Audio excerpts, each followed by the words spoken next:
Hello students, आज का जो हमारा टॉपिक है वो है Buddhism. Buddhism is a new religion that enrolled और इन अदर रिलीजन्स। हमारे बाकी धर्मों के साथ में भी इसको गिना जाने लगा इस धर्म को।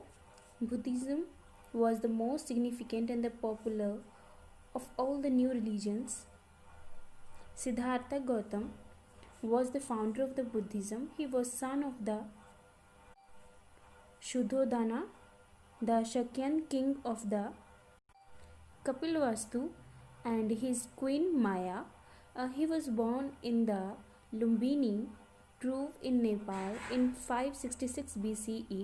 It's said that from the beginning, Siddhartha had little interest in the worldly affairs and spent long hours meditating. तो ये जो बुद्धिज़्म रिलीजन्स हमारे बाकी धर्मों के अंदर जब इनरोल हुआ तो इसने बहुत ही अच्छी जो विशेषता पाई हमारे धर्मों के अंदर। तो ये जो धर्म था बुद्धिज़्म, ये इनके जो फाउंडर थे वो थे गौतम बुद्धा, यानी कि सिद्धार्थ गौतम। उन्होंने इस बुद्धिज़्म धर्म की खोज की, यानी कि रचना की।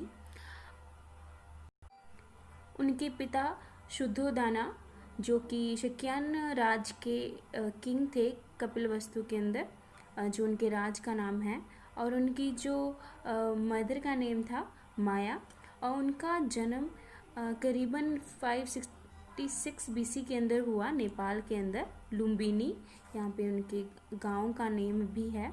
इट्स सेड दैट कि बिगनिंग के अंदर से ही सिद्धार्थ को बहुत ज़्यादा इंटरेस्ट रहा इन लाइक संसारिक बातों के अंदर, कि संसार के अंदर क्या चल रहा है।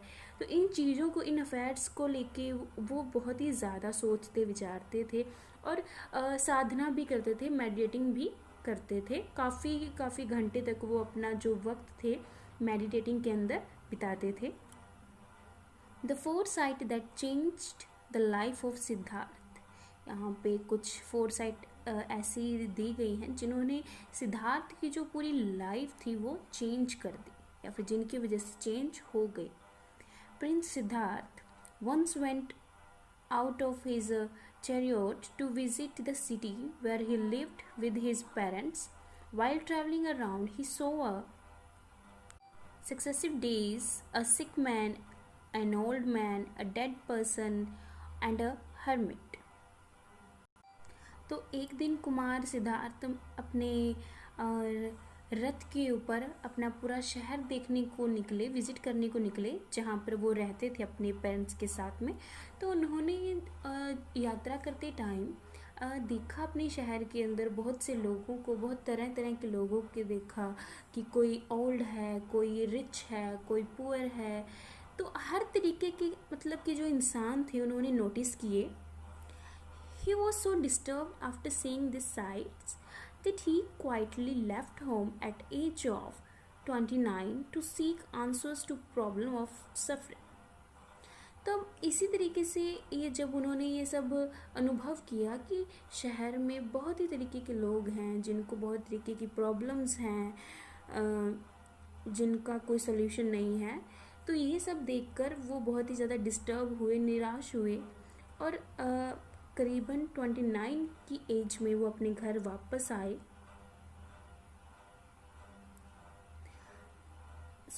उन्होंने अपना घर छोड़ दिया। क्यों छोड़ा? क्योंकि वो चाहते थे कि वो इन प्रॉब्लम्स का सॉल्यूशन जो है वो ढूंढ सकें, कि क्यों इन लोगों को इतनी सारी प्रॉब्लम्स हैं, इनका क्या सॉल्यूशन हो सकता है, क्यों सफ़र कर रहे हैं वो इन सब चीज़ों से। This event is termed as the Mahavinishkarma. He reached Rajagiri and became a disciple of Allara Kalama and the Udaka Ramputa, two distinguished teachers. But he was not satisfied. He left them too and practiced serve penance in the forest near Gaya for the 6 years. तो जब वो वापस आए थे, मतलब कि उन सब को छोड़ के, अपने घर बार को छोड़ के, तो उस टर्म को यहाँ पे नाम दिया गया है महाविनिष्कर्मा। उस दौरान उन्होंने अपने 2 गुरु चुने ताकि वो उनसे कुछ सीख पाएँ और इन सभी प्रॉब्लम्स का जो हल है वो ढूंढ पाए, बट वो इन सब चीज़ों थे इनसे मतलब कि सेटिस्फाई नहीं हो पाए। तो इसीलिए उन्होंने उनको भी मतलब कि छोड़ दिया और वो किसी वन के अंदर चले गए 6 सालों के लिए। वहाँ उन्होंने तपस्या की। Finally, he found the answer to his questions and attained enlightenment under a peepal tree at modern Bodh Gaya in Bihar. The Mahabodhi temple, built later, stand at this place today. तो finally उन्हें जब वो इतनी घोर तपस्या के बाद में उनको सभी अपने प्रश्नों के जब उत्तर मिले, तो वो बहुत ही ज़्यादा मतलब कि इन सब चीज़ों को एनलाइटमेंट करना चाहते थे। तो ये सब उनको जो ज्ञान था वो प्राप्त हुआ। उन्होंने अपनी तपस्या जो की थी एक पीपल के पेड़ के नीचे, जिसको अभी बोला जाता है मॉडर्न बोध गया, बिहार के अंदर ये जो जगह है। और अब यहाँ पे महाबोधि का जो टेम्पल भी है इसी जगह पे जो बना दिया गया है, ताकि वो उस चीज़ को रिप्रेजेंट करता है। After this, he came to be known as the Buddha or Enlightenment One. तो इसके बाद में उनको लोगों ने बुद्धा के नाम से भी जानना शुरू किया। He delivered his first sermon at the Sarnath. तो उन्होंने सबसे पहला जो अपना प्रवचन था सारनाथ में के अंदर दिया। This is called the धर्मा चक्र प्रवर्तना और turning of the wheel of law. तो यहाँ पे उन्होंने जो पहला अपना प्रवचन जो था वो दिया, दैट इज़ धर्मा चक्र प्रवर्तना, इस नाम से, जिसका मतलब, या फिर हम किसी और इसको बोल सकते हैं कि turning of the wheel of law, कि वक्त के जो पहिए हैं वो बदलते रहते हैं, वो चलते रहते हैं। For the remaining years of his life, the Buddha traveled throughout the Gangetic plains of the northern India, teaching a wide range of people. The Buddha main teaching are contained in the Four Noble Truths and Eightfold Path. तो इसी तरीके से बुद्धा ने अपना जो travel करते रहे अपनी यात्रा के दौरान लोगों को समझाना, उनको टीच करना, उनको उपदेश देना, सही चीज़ों के मायने बताना, यही उनका मेन टीचिंग रोल जो था। तो इसके अंदर उन्होंने मतलब हर किसी को 4 ऐसे सच जो थे उनके बारे में बताते थे, और 8 फोल्डेड पाथ यानी कि एक ऐसे मार्ग उनको बताते थे। तो उनके बारे में हम आगे बढ़ते हैं कि वो कौन से थे। टीचिंग ऑफ बुद्धा, कि वो किस तरीके से समझाते थे, लोगों को शिक्षा देते थे। The Buddha was oppose to extreme of any sort, be it luxury and the austerity. His main teachings are contained in the Four Noble Truths. तो बुद्धा का यहाँ पे जो मेन बताया गया है कि वो किस तरीके से वो टीच करते थे, उनके मेन टीचिंग के अंदर कौन से 4 जो सत्य थे वो बताते थे, जो सच थे लोगों को, कि किस तरीके से उनको बोलना चाहिए, उन चीज़ों को एक्सेप्ट करना चाहिए। तो first one is there is a suffering in this world, कि इस संसार में बहुत कुछ होता है, हर किसी के साथ में कुछ ना कुछ यहाँ पर होता ही है, ये एक सत्य है। Each suffering has a cause, तो आपके साथ में जो भी होता है उसका एक पर्टिकुलर एक रीज़न होता है, एक कॉज होता है, या फिर यूँ कहें कि कारण होता है। दिस कॉज इज डिज़ायर और थ्रिस्ट। तो अब ये जो कारण है कि आपकी ज़िंदगी में कुछ ऐसा आप सफ़र कर रहे हैं, तो वो आप लोग को एकदम एक डिज़ायर जो है वो मांगता है, यानी कि वो आपको एकदम से तन्हा जो कर देता है, अकेले, जिसके कारण आपको एक अकेलापन महसूस होता है। It is possible to put an end to suffering if desire is removed by following the 8-fold path. तो इन सब चीज़ों से निकलने के लिए, इन सब बातों से, या फिर इन डिज़ायर से निकलने के लिए, इन इच्छाओं से निकलने के लिए जो आपको कहीं ना कहीं पे इन चीज़ों का कारण बनाती हैं जो आप अपनी ज़िंदगी में सफ़र करते हो। जो आपकी इच्छाएं हैं वो आपको कुछ भी करने से यानी कि रोकती हैं, आपका जो अड़चन बन जाती हैं आपकी जो इच्छाएं हैं, क्योंकि इच्छा एक ऐसी चीज़ है ज़िंदगी में जो कभी ख़त्म नहीं होती। जो डिज़ायर है आपकी, जो कभी ख़त्म नहीं होती। जैसे आपको जितना मिलता जाए आप उतने ही उसको लेकर ज़्यादा ही डिज़ायरेबल हो जाते हैं और इच्छुक हो जाते हैं उन चीज़ों को लेके। तब ये जब इच्छा ही नहीं होगी तो जो बाकी प्रॉब्लम्स हैं ये भी नहीं होंगी। तब इनको रोकने के लिए 8 फोल्डेड पाथ जो है उन्होंने बुद्धा जी ने बताए, that is according to Buddha the 8 fold path consisted of the following. तो वो है राइट व्यू, कि हमेशा सच देखो। राइट स्पीच, हमेशा सच ही बोलो। राइट लाइवलीहुड, एक सच जीवन जियो।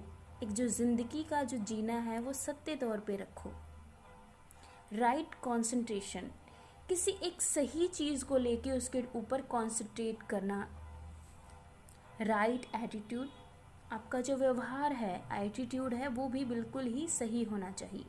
राइट एक्शन, आप जो कर रही हैं वो भी सही होना चाहिए। राइट एफर्ट्स, अब आप जो भी कर रही हैं उसको लेके आप जितने भी एफर्ट्स करते हैं वो भी बिल्कुल ही सही होना चाहिए। ये नहीं कि हमें कुछ पाने के लिए हमें कुछ गलत करना होगा, नो, ये कभी नहीं कहते।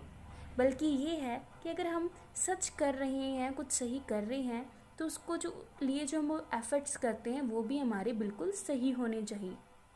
राइट माइंडफुलनेस, जो आपका दिमागी तौर पे जो सोच आप रखते हो तो वो भी बिल्कुल ही सत्य होनी चाहिए, सही होनी चाहिए, सही मायनों में। फिर आप इन सभी चीज़ों से निकल पाते हो और एक बेटर लाइफ जो है आप जी सकते हो।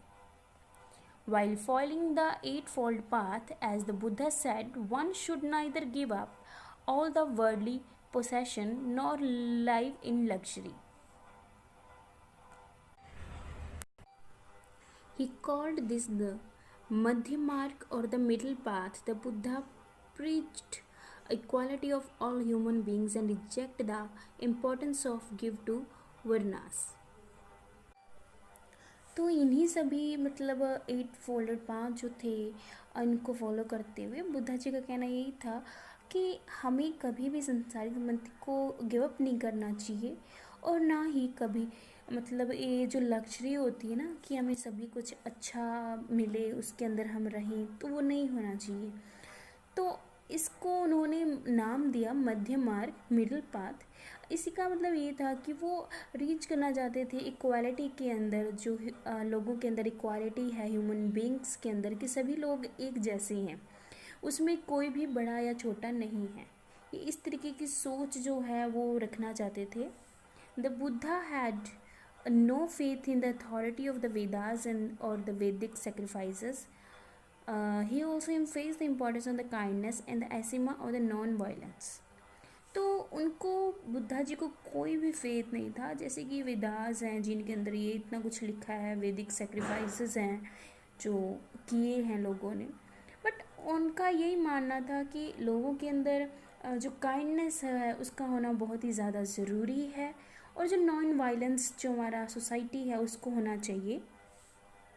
He forbade the killing of the animals, even a part of the religious sacrifices. तो वो इस चीज़ को भी बिल्कुल नहीं मतलब एग्री करते थे कि जैसे कि कई धर्मों के अंदर जो एनिमल्स को किल किया जाता है दैट इज़ नॉट गुड।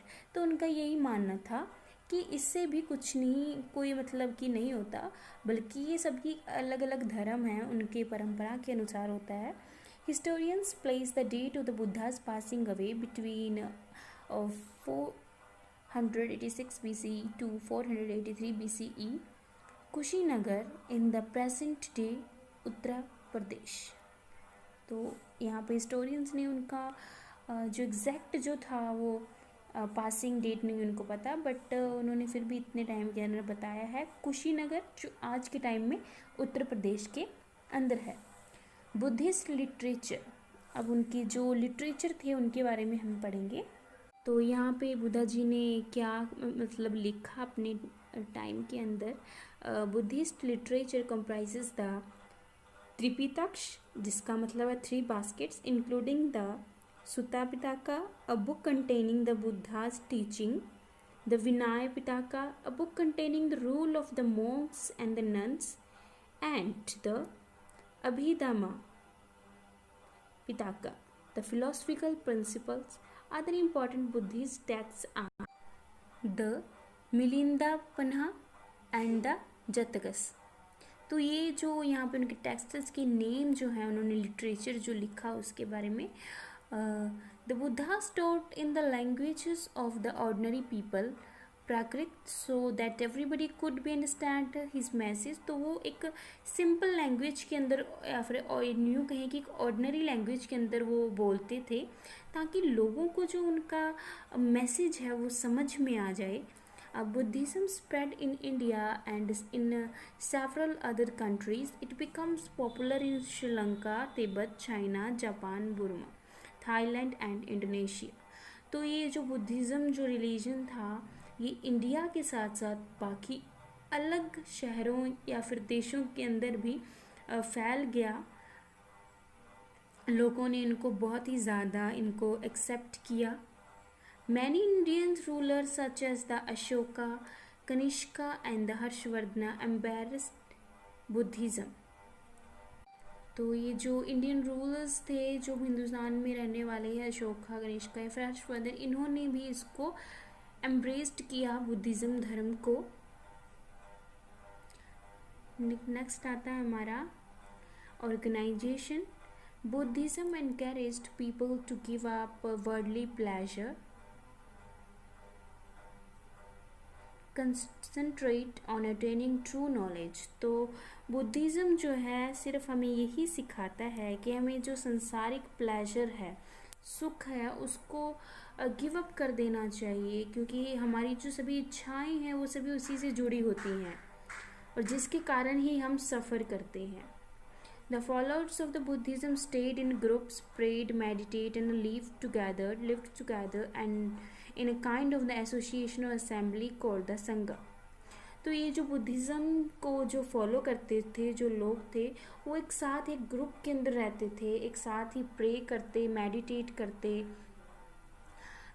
उनको एक तरह की एसोसिएशन कहा जाए, या फिर क्योंकि वो ग्रुप में रहते थे, जिनको बोला जाता था उनके असेंबली को sangha. Both man and women are allowed to join it. तो सबसे बड़ी बात इसमें ये थी कि इसमें मैन और वुमेन दोनों ही इसके अंदर ज्वाइन कर सकते थे। Through there were the separate branches for each, they were accepted to lead simple lives and beg for their food. Buddhist monks were called the bhikshu and the nun were called the bhikshuni. तो वो जो इनमें ये था कि इसके अंदर जो बुद्धिज़्म ग्रुप के अंदर मैन और वुमेन दोनों ही ज्वाइन कर सकते हैं, तो उनको मतलब एक पार्टीशन मतलब कि अलग रखा जाता था उनको, ताकि वो अपनी जो लाइफ है बिल्कुल ही अच्छे से जी सके, उनको कोई किसी तरीके की परेशानी ना हो। जो मॉन्क्स होते थे, जो वुमेन्स जो होते थे, जो कि फूड गैदर करने के लिए जाते थे, उनको बोला जाता था भिक्षु, और जो नन्स जो औरतें होती थी उनको भिक्षुनी। तो ये प्राकृतिक वर्ड्स से इनको लिया गया है, उस लैंग्वेज में से इनको ऐसे कहा गया है। The rule made for the Buddhist Sangha or the monastic order were written down in a book called the Vinaya Pitaka. तो ये जो रूल्स बने थे इनके बुद्धिस्ट संघा के लिए कि ये जो लोग होते हैं ग्रुप के अंदर जो इस धर्म को मानते हैं, इस रिलीजियस के अंदर अपना विश्वास रखते हैं, तो उनके लिए कुछ रूल्स एंड रेगुलेशन जो लिखे गए थे एक बुक के अंदर, उसका नाम था विनय Pitaka. The membership of the Sangha was open to all without any discrimination on the basis of the Varna. तो यही था कि इसके अंदर हर प्रकार के लोगों को आने की आज़ादी थी, बिना किसी डिस्क्रिमिनेशन के, बिना किसी भेदभाव के। Residence monasteries or the viharas. In the beginning, both Buddhist and Jain monk nun wandered from one place to place, teaching and begging for food. तो शुरुआती दौर में क्या हुआ कि बुद्धिस्ट जो और या फिर जो जैनी थे, उनके मॉन्क एंड नन्स जो फूड गैदर करने के लिए जाते थे या फिर टीचिंग करने के लिए जाते थे एक जगह से दूसरी जगह तक, but it soon become apparent that movement during the monsoon was the difficult due to the bad weather, and thus the Sangha evolved the practice of the Vasa or the retreat during the rainy season. तो ये जो जल्दी ही मतलब कि जब monsoon के time के अंदर इनको डिफ़िकल्ट होता था, वैसे कि मौसम ख़राब होने के कारण ऐसा एक जगह से दूसरी जगह तक जाना, तो ये प्रैक्टिस करते थे वासा, यानी कि किसी एक जगह पे वास कर लेते थे, तो इसी को नाम दिया गया Vassa. In keeping with the practice monk and nuns remained in a fixed location for certain period. तो इनका यही हुआ करता था कि इनको एक पर्टिकुलर टाइम पीरियड दिया जाता था या फिर लोकेशन दिया जाती थी, इतने टाइम के लिए उन्होंने वहाँ पर ही वास करना है. These fixed Vasa retreats were held every year in temporary shelters in the pavilions and the parks donated to the Sangha or the natural caves in hilly areas. तो ये जब वास करते थे ऐसे ही कहीं शेल्टर्स के नीचे या फिर कहीं किसी पार्क में जो इनको दिया जाता था, या फिर कुदरती तौर के अंदर पहाड़ों के नीचे उनके केव्स के अंदर. Over the year, monks and nuns felt the need of a more permanent shelter, and so the monasteries or the viharas were built on land or in the caves donated to the Sangha by the rich merchants, kings and the landowners, soon they being to reside in these viharas throughout the year. तो फिर अब उनको कुछ सालों बाद उनको एक permanent जगह की ज़रूरत पड़ने लगी उनको रहने के लिए. तो जो मनी यानी कि लैंड ओनर थे या फिर जो मर्चेंट होते थे या जिनके पास में बहुत ज़्यादा मनी होता था, रिच होते थे, तो वो ऐसे ही अपनी उनके लिए जो मोनेस्ट्रीज हैं, जो एक स्थल था, एक जगह बना दी जाती थी उनके लिए, ताकि वो वहाँ पर परमानेंट जो वास है वो कर सके कई सालों तक.